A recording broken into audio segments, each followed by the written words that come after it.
The show begins in Thailand's top-rated school, Ritdha High. It is considered the hardest school to get into as many Thai leaders and sportspersons are its alumni. The school itself is strict and is divided into several sections of students according to their academic capabilities. The students belonging to Section 1 have privileges like no others. They get better washrooms, more food portions, better dorms, and a free pass to get out of any trouble they make. As the section number increases, the privileges decrease. The last section is Section 8, which is notoriously famous for being the class of the dumb. They get little to no academic privilege, a rustic bathroom, fewer food portions, and a dorm that they have to share with 10 more people. The protagonist Pang is the last student of Section 8. He is officially the dumbest guy at Ritdha High and is bullied by all. His only friend is Nak, who is from Section 1.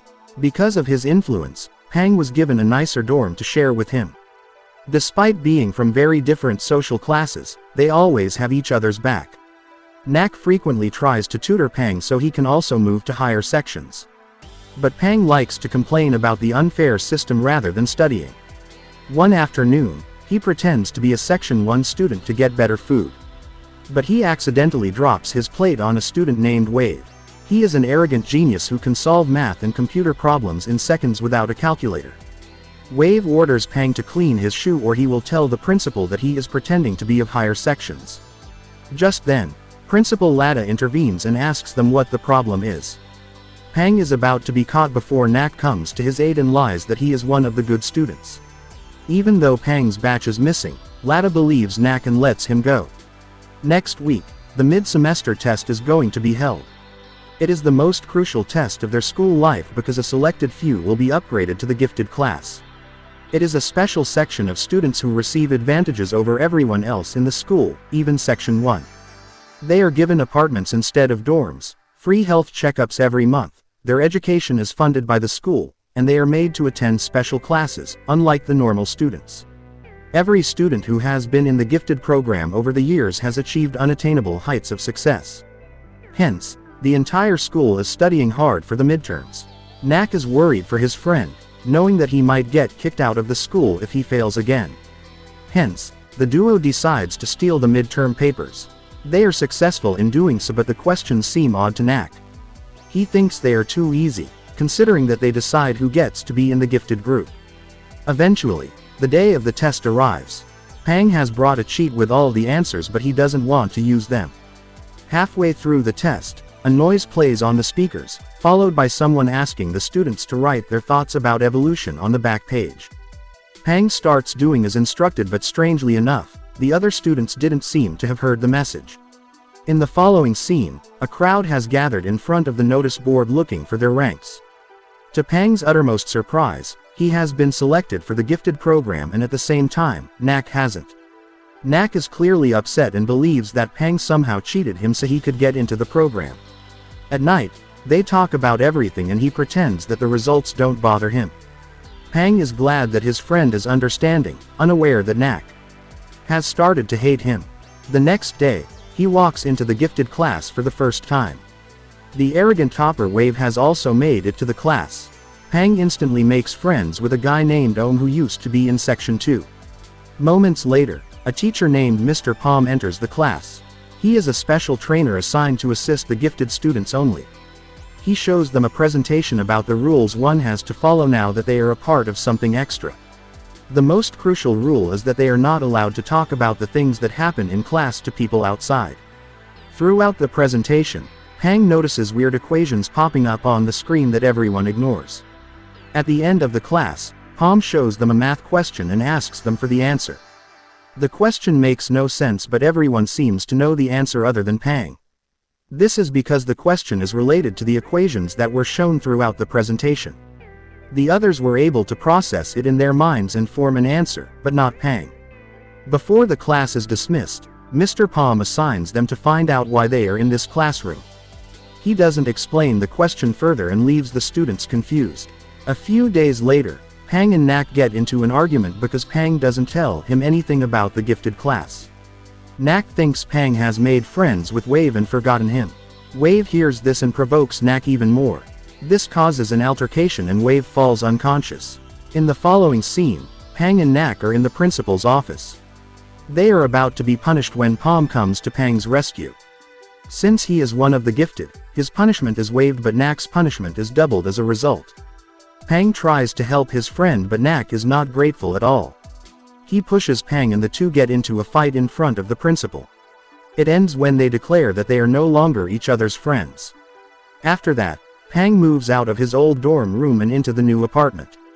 The gifted students have picked up on the strange curriculum they are being taught in class. One evening, they gather in the computer lab to discuss what the management wants from the gifted. They agree that something unnatural is happening to all of them. Suddenly, Wave arrives and reveals that he knows what is going on. He has hacked into Mr. Palm's laptop and has access to his web camera. They watch Palm talking to the school's director about them. He praises Wave for figuring out his gift quicker than everyone else. He further explains that Wave has the power to hack into any computer or electronic system with just a touch. Everyone is shocked, but before they ask Wave if it is true, they are interrupted by the school's director. He turns the laptop towards him, assuming that Wave and the group are watching him. He is proud of them for being curious and explains that they weren't chosen randomly.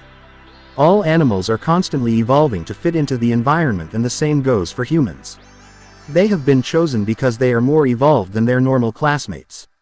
They possess supernatural and superhuman abilities that stem from their personalities and behavior. He asks them to rest assured because they are not being experimented upon.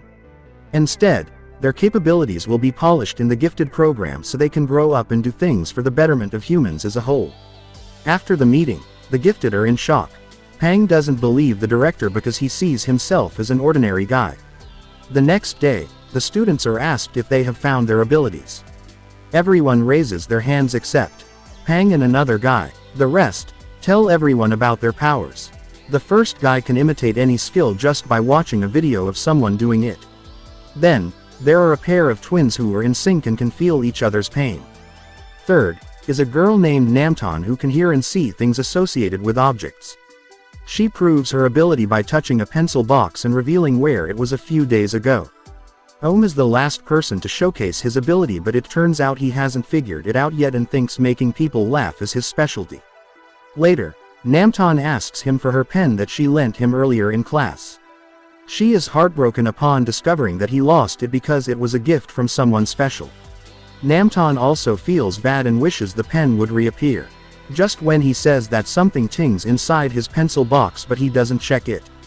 During the lunch break, Ohm's classmate Fred gives him a bag and asks him to keep it safe. It contains the test papers for a test tomorrow. The principal catches Ohm with the bag and checks it. To his surprise, she gives it back because the papers have vanished. The incident makes him register that his superpower is making things disappear. He shows his ability to his classmates in the next class and impresses them. Mr. Palm wants him to be careful because he doesn't know how to bring the things back into existence yet. When Ohm is in the bathroom that day, he is approached by Fred, who wants the test papers back. Ohm claims that they disappeared, but Fred refuses to believe him. He is about to get violent before Ohm vanishes him in the heat of the moment. He regrets it instantly and runs away. The next day, the news about Fred's disappearance spreads around the school. Ohm doesn't tell anyone about his involvement until Wave hacks the CCTV footage and shows the entire class that he was responsible for the disappearance. Afraid that he will do the same to other people, Ohm runs away and stays in the computer lab for the rest of the day. Hours later, Pang finds him and asks him to at least try to bring the missing things back. Ohm has lost all hope until Namtan shows him that her pen magically reappeared in his pencil box. This means if he really wants to get something back, he can. The three go to the bathroom stall where Ohm tries his best to bring Fred back. Initially, nothing works, but then, they hear a noise coming from a stall. To their relief, Fred has returned, and even though he is a little bit shaken, he is doing fine. In the next class, Ohm shows his classmates the progress he made in controlling his power. Mr. Palm encourages everyone to do the same because they have only just started to see the beginning stage of their abilities. While walking down the hallways that day, Ohm bumps into Fred. To his surprise, Fred doesn't seem to recognize him. He is distracted by other things, so he dismisses it for the moment. The gifted spend the next few days trying to explore more of themselves. Namtan shows the most progress and can now tell who the owner of a thing is just by touching it. However, she has a weakness that whenever she uses the power, her blood pressure rises to a dangerous level. Mr. Palm talks to her mother, who discloses that high blood pressure has always been a problem for Namtan. Palm also gives the students books to read because the development of their powers is directly related to their personality development. While in the library, Namtan finds a file with the names and occupations of every gifted student that has passed from Ritdha. They see that almost all of them are working in multinational companies and are highly successful. Palm also turns out to be one of the students who belong to Gifted Program Batch 3. Suddenly, Pang notices a page from the file is missing that seems to have contained information about student number 5. Namtan uses her power to see that the page had the name and picture of a man named Nan. Weirdly, no significant detail about him is mentioned. They ask Mr. Palm in the next class and find out that Nan resigned from the program because he couldn't keep up with the others. Upon seeing that Namtan is interested in Nan's story, Palm takes her to the storeroom and hands her a box full of Nan's belongings. Later that day, Namtan wears his glasses and walks down the hallway, looking at the world from Nan's point of view. Pang's room used to be his, where she finds out he wanted to be an astronaut and was very good at math. This makes her suspicious of Mr. Palm's story because someone like Nan would not have a hard time keeping up with his peers. Palm notices that Namtan's health is deteriorating day by day.